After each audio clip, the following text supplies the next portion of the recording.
Think your lashes have hit their limit? Discover limitless length and full volume with Maybelline Sky High Mascara. The Flex Tower brush bends to volumize and extend every single lash from root to tip. And the lightweight bamboo-infused formula makes lashes feel weightless. Now in 8 bold shades so you can take your lashes to new heights every day. Visit Maybelline.com to shop Sky High Mascara now. What is Cafe Mocha? Cafe Mocha is experts, celebrities. What's up? This is Belle Biv DeVoe. Yours truly, Idris Elba. This is Fantasia. This is In Vogue. This is India Ari. So much more. All from a woman's perspective. What flavor are you, baby? This is Cafe Mocha. It's Cafe Mocha. 'Tis the season for all the holiday shopping. Coming up, Salt-N-Pepa just got inducted into the Rock and Roll Hall of Fame. We're talking to Salt. Plus, comedian Michael Yo has a new game show called Scrambled Up. You know what, Yo, I don't know if you saw online, but Miss Debbie Allen won an honorary Oscar, and she had a pre-Oscar party. And at that pre-Oscar party, you had Jennifer Lewis. You had all of Debbie's family was there. It was beautiful.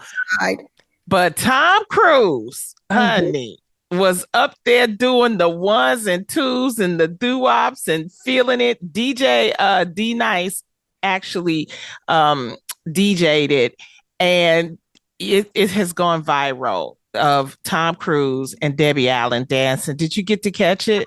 I did not catch it, but I did get a chance to see all of the great press and all of her great excitement for being awarded. I mean, it was just so wonderful. Debbie Allen has been in this industry over 50 years. She started out on the show Fame many moons ago, that TV show. She has choreographed many things. She has the Debbie Allen Dance Academy. She's a director. She's a star on Grey's Anatomy. She's just phenomenal. And she's also a friend of mine. And I really am excited for her that she won this honorary Oscar. And also Tom Cruise won an honorary Oscar as well. And so to see them two, he did this wonderful speech about her, where he actually talked about her being a queen. And in the very end, he quoted Debbie's mother, Miss Vivian, who recently passed. And so she was really taken aback.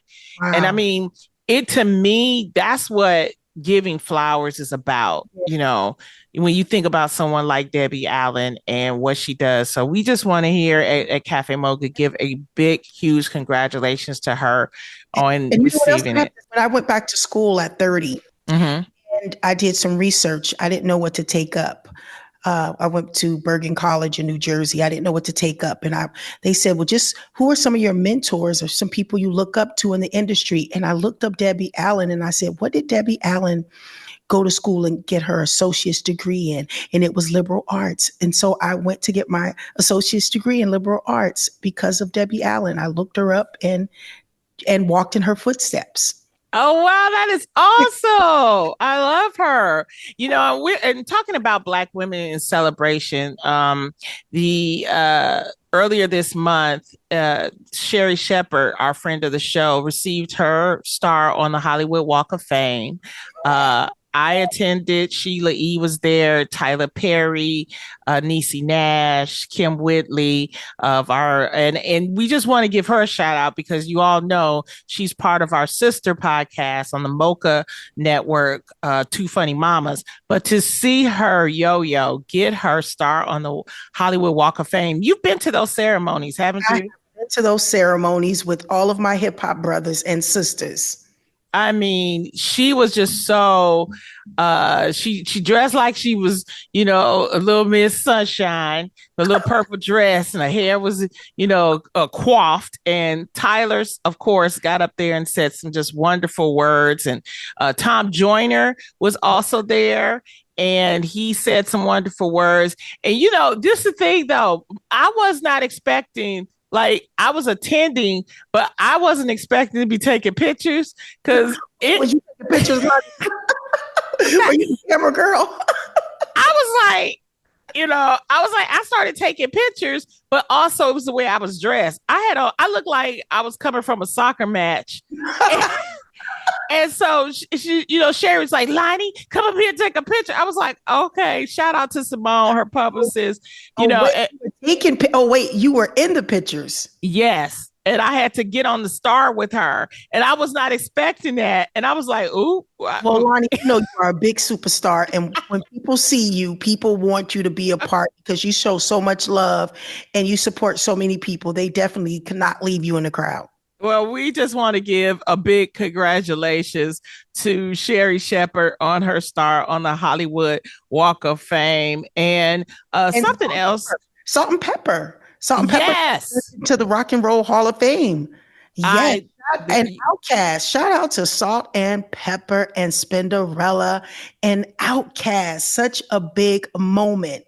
That was how does it feel knowing that these are people that you came up with and you see them getting the accolades like the Rock, because they're the first female rap group to be inducted into the Rock and Roll Hall of Fame, and Spinderella is the first DJ. Yes. It feels so good because, when we didn't know where hip hop was going, people were asking, is hip hop here to stay? And to get the validation. And, a lot of people say, we don't need the validation. Of course we do. We want to be recognized and we want to be seen. So for them to be seen, recognized, and honored is definitely a plus for hip hop. And for my girl Spinderella, DJ, and Outkast. Outkast. It's so dope for these Atlanta hip hop artists who had taken hip hop in another direction just to be able to be free in speech and free in music. And for them to be recognized was really, really a pleasure to see. I was just so honored and so happy for them. And, it was funny because when you listen to them speak, and it was with Outkast and with Salt-N-Pepa, they're very emotional. Andre 3000 started crying, and Salt actually talked about how they're still fighting for their masters. Yes. And so it's like it's still this fight. It's still this thing that hip hop has to be, because people have to remember when you all started out, that was what, the 80s. Yeah. And so in the early 70s, hip hop started in the early 80s. We are 50 plus. And, that was, right then, it's like, that's when they were getting record deals. And so to still have to fight to get your masters, it tells you that there's so much that's happening. Catch the whole Rock and Roll Hall of Fame ceremony on Disney Plus or Hulu. Salt of Salt-N-Pepa next on Cafe Mocha.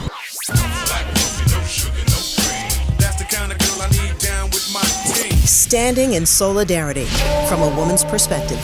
It's Cafe Mocha. Congrats to Salt-N-Pepa getting into the Rock and Roll Hall of Fame.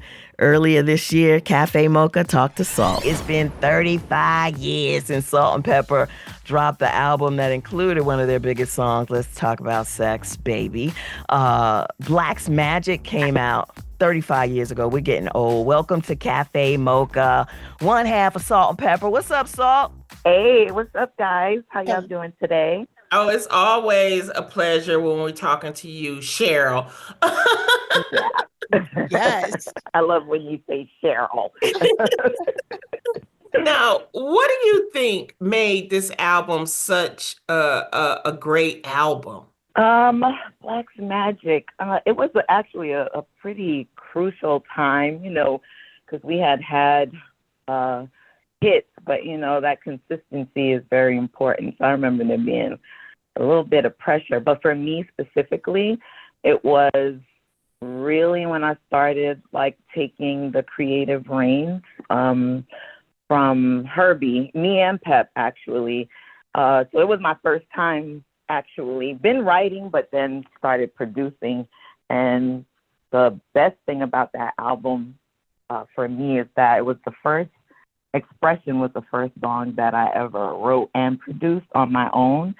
And it was platinum. So it gave me the feeling that, I could do this on my own. We were being liberated from Herbie, who was kind of like the Svengali of the group in the very beginning. Yeah, so my first song that I ever wrote and produced went platinum. That was major. And I didn't even really think about that until recently in my life. My manager started reminding me, like, girl, you produced and wrote a platinum single. I mean, you guys set the barriers for women in hip hop. How do you think your music shaped the culture? I always say we brought fun, fashion, and femininity to hip hop. At a time when there was so many varieties of sounds and women and images. And I think that was what Salt-N-Pepa's niche was. We were like just fun, round the way girls that everybody could relate to. Then the fashion, the haircuts, and people going to the salons and saying, give me that Salt-N-Pepa. I think we had all of those things wrapped up. They had a Lifetime movie that I was honored to be able to interview both Salt-N-Pepa for, and the Lifetime movie was such a success. Looking back on your career, Salt, did you ever think it would get to the point where there was a movie being made about you? Yeah, no, definitely not.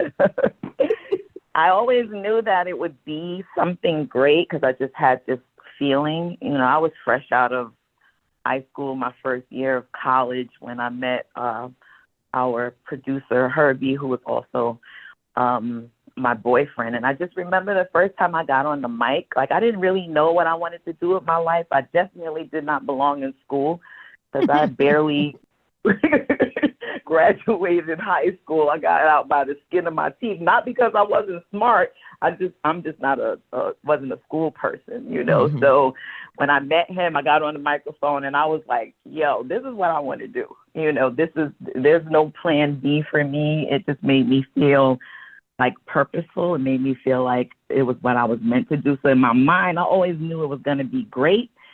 But 35, 40 years later, all of this hoopla is still going on about Salt-N-Pepa. I didn't really think that far.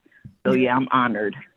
You know what I love about you, Salt-N-Pepa, but I love the fact that you guys have set the bar so high for artists like myself and other artists in the industry. But the transition from being an artist at such a young age, what has been your transition? Is it hard for you to break away from music and go into another area? Being a legend, is it keeping you stagnated in this industry? Or is it possible to set your eyes on something else and not want to be a part? Or, I mean, you're going to always represent. But do you understand what I'm asking you? Is there ever a clause in your transition? Do you ever feel like I want to move somewhere else, but I feel like, because I'm a legend, I have to stay here? Yeah, I think there's always that thought, that you want to do other things. I mean, there's so much more to us than what we do. What we do is great, but we're artists, so we are able to do a bunch of things, and to be able to be free to do that stuff is really important to me. So my transition, I left the group for like 10 years for that reason. Like I felt like I wanted to do other things. But like you said, the legacy is the legacy. And it's really the people that pull you in. They keep reminding you how important you are to them, how you changed their life, like how you got them through college or you got them out of an abusive relationship. So the more I hear that, the more I just embrace it and just like, this was meant to be. Like I always say in the Bible, it's salt and light, salt of the earth. I'm like, God named me, and this is where I'm supposed to be. So yeah. 'Cause I'd love to walk into a vegan or a meatless restaurant that says salt on it. Yeah, right. Exactly. I'm watching this transition and I love it, being that I'm going to be on the other side cooking oxtails. It's Cafe Mocha on the line. Salt from Salt-N-Pepa. The 35th anniversary of the Black's Magic album is happening right now. And Salt, you all were the first female rap group to win a Grammy and go platinum. Can we go back and talk about that pressure to keep performing at that level? I'm not sure if I really am. I know there was pressure, but I'm not sure if I was completely aware of the pressure because I was really, really busy just doing what I love, creating. Like I love the stage, but I'm also a behind the scenes person. So I'm editing videos. I'm putting concepts together. I'm making music in the studio and just enjoying it. So I don't think I really thought about the pressure to just keep making hits. It was just Salt-N-Pepa have an unusual story. Like, we don't have a story where we were trying, that we were shopping music, and it just happened. It was like a train ride to success, from Hot, Cool, and Vicious all the way through. So yeah, I don't give myself that type of pressure. Like, I just stay authentic to who I am at any given moment. Yeah, and talking about being authentic and staying true to who you are, what I love about you in this 3 decades that I've been rocking with Salt-N-Pepa, you were kind of like the first female in hip hop to really talk about God, and to really, because saying that you were a Christian and a rapper and talking about God and your music just wasn't something hip hoppers did. We, especially from my generation, we came off hardcore. Your relationship with God, and you're very private. What made you go public? What made me go public? My relationship with God has always been important to me. And even though I was making gospel music, I always just wanted to spread the gospel in my music. So I would always put in sprinkles, here and there, because I was raised in the church, and I know how much Christ has changed my life, and so I've always wanted to just be able to share that without beating people over the head with the Bible, but just letting them know where I'm coming from. And so that opportunity really came with Stomp. I was asking Kirk Franklin to be on a song, and he asked me to be on a song, which I had no idea that song would be like, I think it's the top selling gospel song of all time. The first song that went into the club beside right, yeah. Beside that song. So that was super surprising to me, but it was a great opportunity to just let people know that I love Jesus and I ain't ashamed. That's it. And also, on that Blacks album, one of the top songs was Let's Talk About Sex. Yeah, you see how I go from God to sex. But it was important. God made sex. It's all good. God made That's right. Because that was an important song at that time, because we weren't talking about it properly. We weren't talking about protections. Did you feel a responsibility or of being able to, how did that song come about that it became so pivotal? And were you surprised that that was like one of the top songs from the album? Yeah, so I wasn't surprised. We kind of challenged the radio in the beginning because we knew it was going to be an issue, like dared them, like psyched them out a little bit. I dared them to play this on the radio.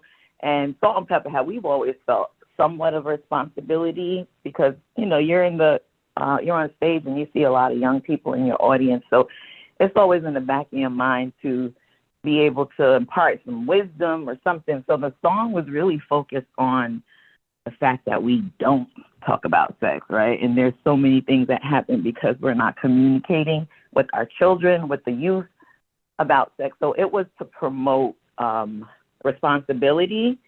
And what really was interesting is that it just got picked up as like for courses in college and for youth groups and all these different things. And one day, Peter Jennings, rest in peace, called us and asked us to change the lyrics because his daughter was listening to the song.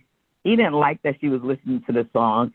She explained the song to him, and he was like, oh, we need to do a PSA. So that was around the time when HIV and AIDS, there was so much misinformation about how you get it, how it gets spread. And so he asked us to change the lyrics. And so I changed the lyrics to this, Let's Talk About AIDS PSA. Oh. And so it's gone down in history as just one of those songs that's on college curriculums and all that good stuff. But yeah, we're just always glad to use the platform to spread information, And for people who weren't around then, Peter Jennings was like the big news guy. He was like NBC, I don't know, but he was like the big news guy. Yeah, he was huge. We were shocked. We were like, oh, okay. When you make music, sometimes you don't know where it's going to go. It just kind of takes on a life of its own. And that song was one of those songs that really, really solidified Salt-N-Pepa, musically. And, back then, we're talking about the late 80s, early 90s, crossover rap was not a thing. I don't know when MC Hammer came out, but, he was a crossover rap artist, but black stations didn't even want to play rap music. So, and nowadays, hip hop is just integrated into pretty much everything. What do you think about that transition from it being a nighttime, something that you play, the black stations played at night, to, being top on the pop charts and being infused into, culture overall? Yeah, that was kind of rough for us because we were crossover and we were pop, and that wasn't our goal. We were just making music that was authentic to us. But we did get a lot of flack of, we heard the word sellout and all these different things, but that goes back to what I was saying earlier. Like, I was not really studying them, you know what I mean? I was just doing what was authentic to me. But yeah, now Pep used to say, pop means popular. Like, what's the problem? Doesn't everybody want to be popular? Doesn't everybody want to have international success? Doesn't everyone want to be multi-platinum, win Grammys and all of that stuff, Mm-hmm. And like you said, it finally crossed over where it's not put in this street category or this category. If it's good music, it's good music. What do we have going on with Salt-N-Pepa? How many years total? How many years total? Hot, Cool, and Vicious came out, I want to say, I'm just going to round it up, like 40 years maybe at this point. 40 years of hip-hop. Mm-hmm. Yeah. I know, time goes by so fast, right? It's like insane. I used to think 10 years was a long time. 10 years is a blink of an eye. I know, and for people who've been watching you for 40 years, just entertain them. Tell the world, what else does Salt-N-Pepa do in her spare time when you're not doing anything, you're not on the road, you're at home with your family? What is a chill day for you? Oh, a chill day for me. Like right now, I'm in Laguna at this beautiful resort looking at the ocean. Okay, I need some me time. So me time is good for me. Having lunch, sitting by the water, reading. I like to read. I like to write. I'm getting into writing again. I'm actually working on some music that I'm very, very excited about. So being creative, even if it's not work, it's still something that I enjoy. And I'm back in the gym feeling good. I see you, Yo-Yo, on your page doing your workouts. And you're cooking. I'm cooking too. I've gotten to some cooking stuff. I know. So tell us a little bit about your journey with healthy meals, meatless dishes.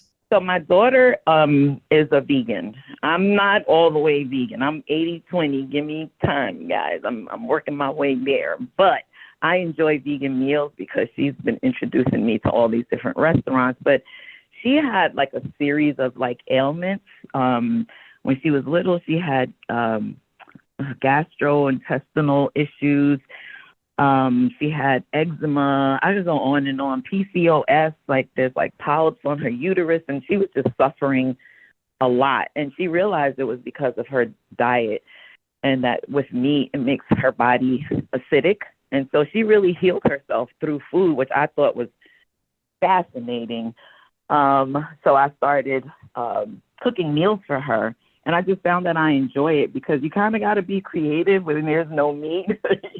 You got to make the food taste good. You got to really put your foot in it, So I always cooked for my family, but this became like a hobby for me that I ended up just putting on IG and just sharing with people. So I'm very much at this stage in my life into health and wellness on a whole nother level because of all the toxins that they put in our food and all the ingredients and all the things that we're not aware of. So it's become recently real important to me to like spread that information because so many things we can heal just by what we eat. Congrats again to Salt-N-Pepa for their induction into the Rock and Roll Hall of Fame, along with Tom Bell, who produced a whole lot of great songs from the Spinners, Delphonics, Stylistics, and I don't know what took so long, but Chubby Checker just got inducted, and of course, Outkast. On the way, comedian Michael Yo. It's Cafe Mocha. We're at Cafe Mocha Radio. Socially savvy on Facebook, Instagram, and Twitter. Serving up more Cafe Mocha on the way. You went U-N-I-T-Y. U-N-I-T-Y. That's a unity. It's Cafe Mocha. It's Cafe Mocha with Lonnie Love, Yo-Yo, and the producer, Angelique. On the line, he is one of my comedy brothers. I'm so proud of him. He's got so much going on. He's got a comedy tour called It's True Comedy Tour. He's got his new game show, Scrambled Up, and he's got his comedy special, Snack Daddy, on his YouTube channel. It's my baby boy, Michael Yo. Hey, Michael. Yo. What's up? What's up? I'm so happy to be on with you. And Lonnie Love, I can't believe from Chelsea lately to now, you know, seeing you grow, seeing you do your thing and watching me grow as well. I mean, God is good. God is good. He's good all the time. I mean, it's been some time. Let's talk about your beginnings, your humble beginnings, and how did you get into the entertainment business? Well, you know, I was a TV reporter, so I would interview people like Yo-Yo. I would interview people like on the red carpets. I would interview different types of people, and I worked for E! Entertainment. And then I got a phone call from Ted Harbor. He was the president of E! And he goes, "Hey, Chelsea's going to have a talk show, and we're going to have comedians making fun of celebrities, but we need a guy to defend the celebrities, you know? So, and since you work here and you can't make fun of the celebrities because you got to interview them, we want you to be that guy." And that's how I got on Chelsea lately. And from then I hung out with you. I hung out with Joe Coy, Josh Wolf, everybody else. And I just caught the comedy bug. I wanted to try it. And I tried it for the first time in Miami. And man, I remember I got off the stage.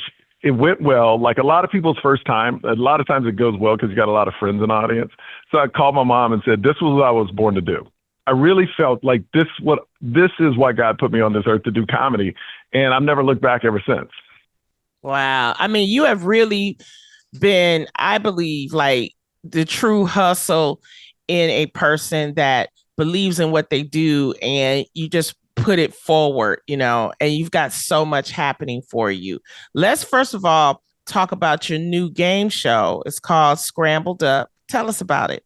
So Scrambled Up, it has 4 contestants, and they're competing against each other, trying to figure out scrambles. And the questions start off hard, and then they get easier. But what's great about it was shot in Atlanta. All the contestants are from Atlanta or the surrounding areas. And one thing I love about Atlanta, they got some personality. And that's what makes the show so fun. You know, like Atlanta people are crazy, and they come and they bring it. And that's why the contestants are so good. That's why it's so funny. And as a comedian, it gives me room to have fun with the people. But the way I got that show is crazy too, because it's kind of like perseverance. And we're all in this industry, and we all know there's a lot of no's. And for a long time, I was the guy that would do the game show pilot. And then they would say, well, you're perfect for it, but we need to go with a celebrity. And I was like, all right, I get it. And then those same people I worked for and shot all these pilots, like 6 months ago, they called me and said, we're going to give you the game show. We're not going to ask the network. We're just going to give it to you. And we're going to give you 160 episodes. And it was a blessing because those other shows never went on TV that I was upset about. So 160 episodes. What? Yeah, we shot 160 episodes in 4.5 weeks. I was shooting 8 to 9 a day. Wow. It was a thing where, you know, I was very upset when I didn't get one back in the day. But they, like they say, and I hate to go back to God on this, but they say it's not on your time, it's on God's time.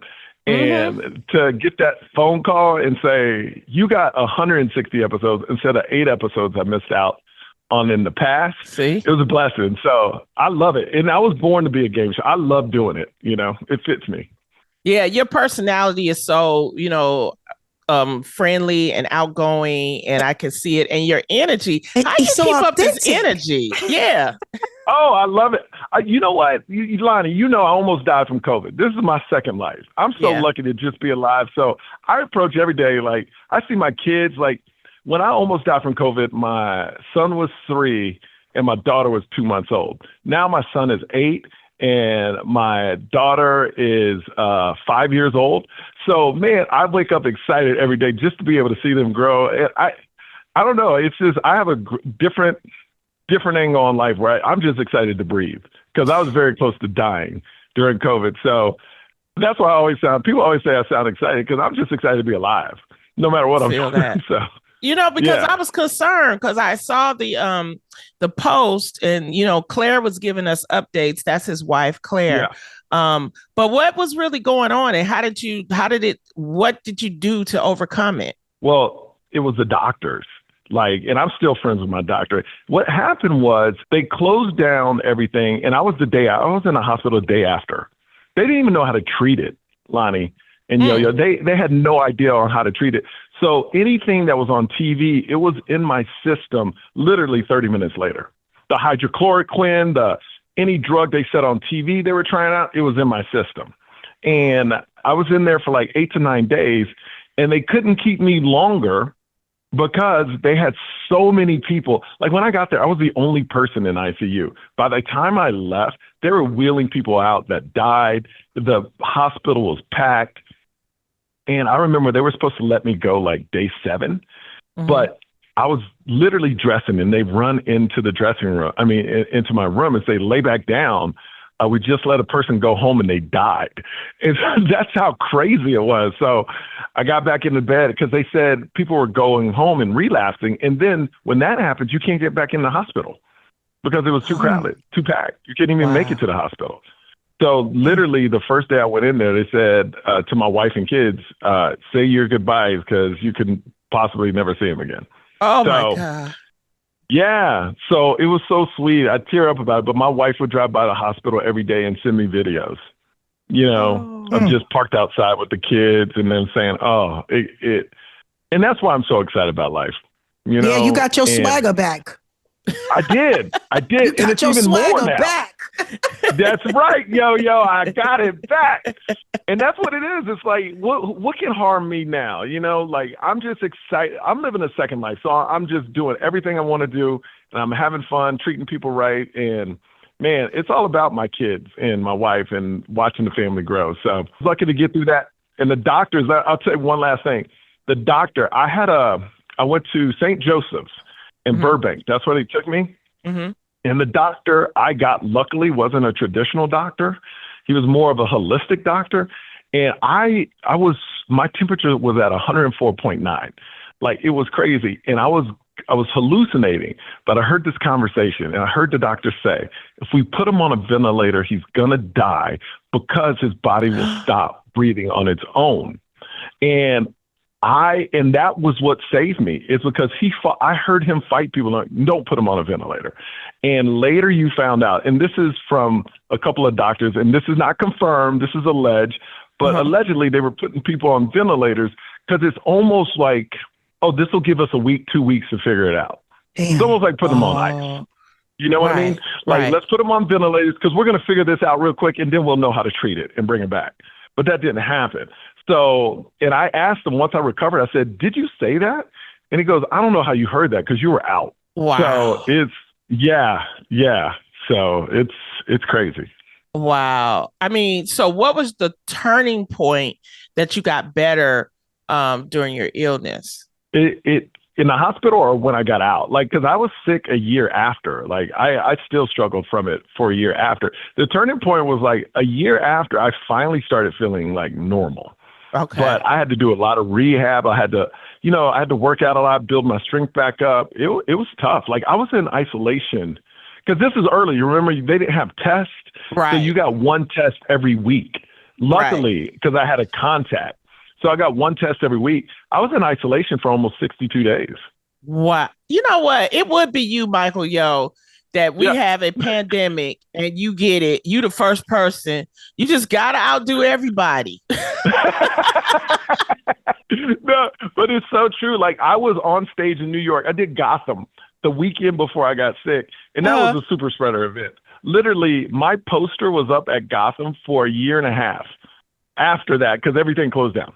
Oh, wow. I met over 1,500 people there and had some great shows out there, shook hands, took pictures, and everybody at that show got sick. Everybody, it was a super spreader event. And literally, I think if they put me on a ventilator, I would have died. But I had the one doctor in that place that didn't want me to be put on one. There was a reason. There was a reason for you, Michael. You know what I mean? Yes. It's just, and you deserve it too, Cafe Mocha celebrating 15 years of great music, empowering events, and compelling interviews.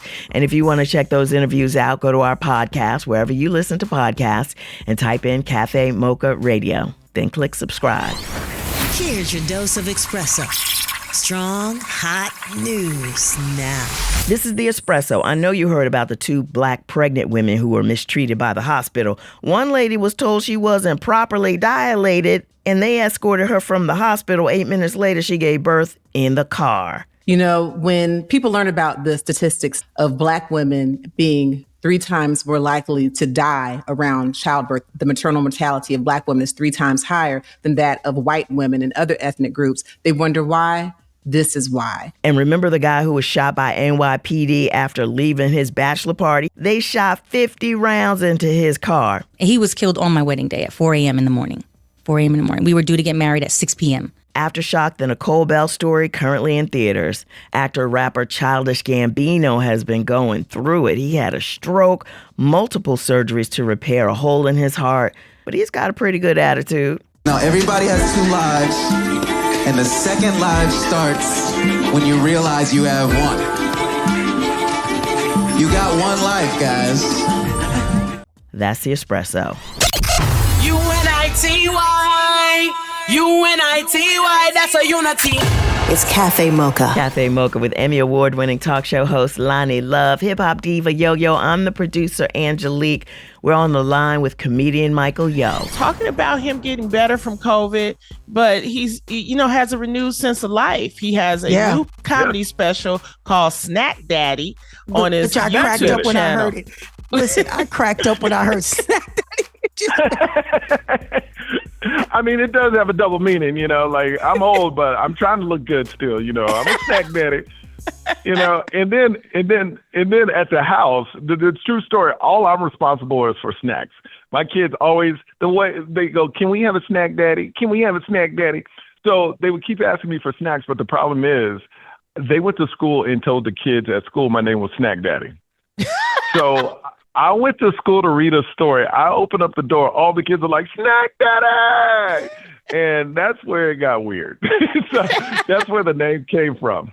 So I always give out, like, if I go to school, like all the kids, like I always bring snacks to class and stuff like that. So it kind of just stuck. It kind of like a double meaning. I give snacks to the kids, but I'm trying to be a real snack daddy too, I love that. That is stupid. Wait, that is so stupid.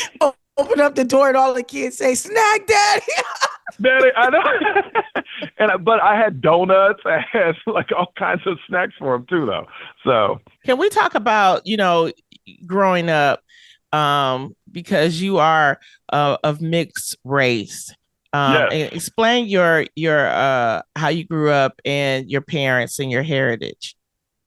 Oh my goodness. I remember, like, I grew up in a predominantly white neighborhood. I'm Black and Asian. And you got to remember, like, I'm old too. So my parents got married just 7 years after it was legal in America. In 1967, it finally was legal in all of America for interracial couples to be married, which is crazy to think about in itself. But I was born like 8 years after that. And I grew up in this all-white neighborhood, so my dad is always, like, very proud. 1% Black, you're Black. My mom's very proud. Korean, you're Asian, too. Don't forget about that. But I remember the one thing that stands out was when I went to school, you had to check what color you were on a piece of paper. And it had only, like, 5 choices. It had Black, white, Asian, and maybe Latino, or it was other, right? So I remember, to this day, I checked Black and Asian. Turned it into the teacher, and the teacher says, you can't be that. You have to choose one. And I'll never forget that moment. And I go home, and I'm talking to my parents. I'm looking at my parents, and I go, hey, I can't be y'all. I can't be this. And I go, they made me choose one. And my mom goes, which one you choose? And then I go, I chose Black, and my mom goes, so stupid. And then my dad goes, stupid, I'm a Black man with a PhD. And my mom goes, everyone in Korea have PhD. I'll never forget it. I love it. I love it. I never forget it. It was so funny. We're talking to comedian Michael Yo. You can check out the game show Scrambled Up. Check regular TV or FUBU. This is Cafe Mocha. Want a little more of our flavor? Stay right there. It's Cafe Mocha. Oh, it's Cafe Mocha with Lonnie Love, Yo-Yo, and Angelique. On the phone, comedian Michael Yo. His new comedy tour is called It's a True Comedy Tour. Let's talk about this comedy tour and where are you going and what you're talking about. I'm everywhere, just michaelyo.com. But you know how it is. My comedy is all about my family. Like the It's a True, that's something my mom says. Because she's so, like, she's Asian. She's always like, it's a true. Because she's so blunt. Like, she will tell a person, like, my mom doesn't say names. She would rather describe you. You know, that's like old people like to describe how people look. My mom called me and says, I saw your friend. I go, which one? She goes, fat boy, small feet. Like, that's how my mom describes people. And then I got mad at her, like, you can't say that about Daryl. She goes, why? It's a true. And now everybody, everywhere I go, they go, it's a true. Or my mom's other saying is, do I lie?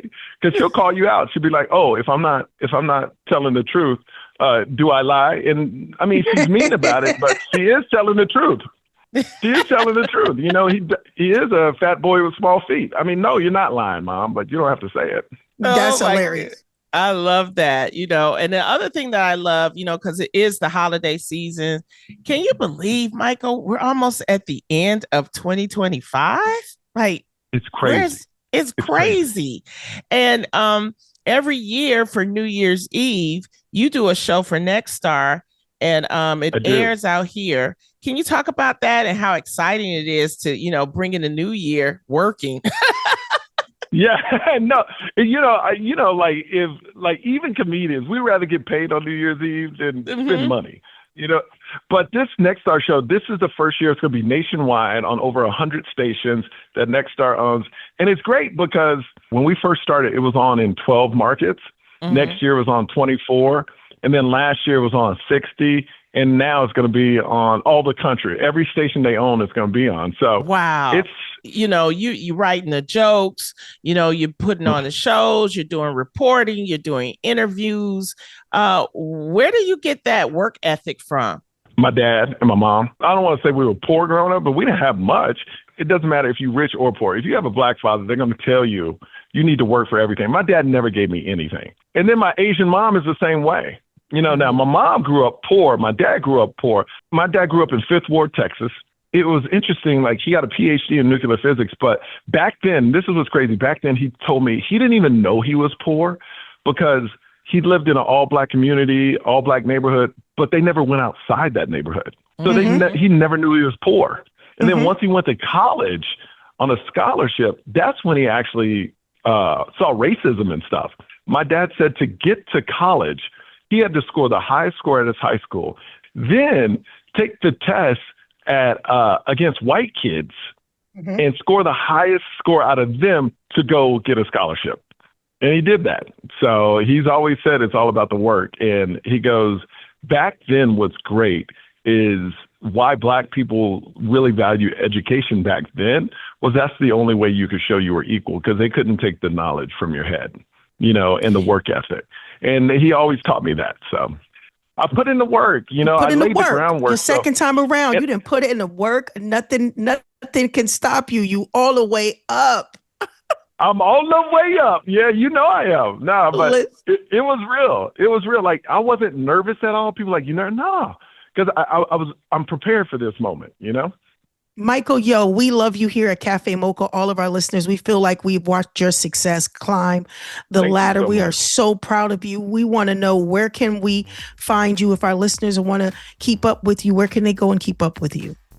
Everything, michaelyo.com. I'll keep it simple. michaelyo.com will take you to everything about me and my life. So I just appreciate the time. And Yo-Yo, it's so good talking to you. Lonnie Love, my girl, I know you're frozen right now somewhere. Yes. But hey, we love you. Congratulations. Thank you so much for joining Cafe Mocha. If you want the full conversation with Salt of Salt-N-Pepa or comedian Michael Yo. Just subscribe to the podcast. You'll get the full interviews. Until next time, happy shopping. And you can find us on the socials at Cafe Mocha Radio. Cafe Mocha is a production of Miles Ahead Broadcasting in partnership with Super Radio.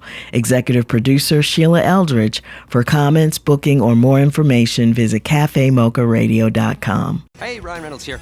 Wishing you a very happy half-off holiday, because right now Mint Mobile is offering you the gift of 50% off unlimited. To be clear, that's half price, not half the service. And Mint is still premium unlimited wireless for a great price. So that means a half day, yeah? Give it a try at mintmobile.com/switch. Upfront payment of $45 for 3-month plan, equivalent to $15 per month required. New customer offer for first 3 months only. Speed slow after 35 gigabytes if network's busy. Taxes and fees extra. See mintmobile.com.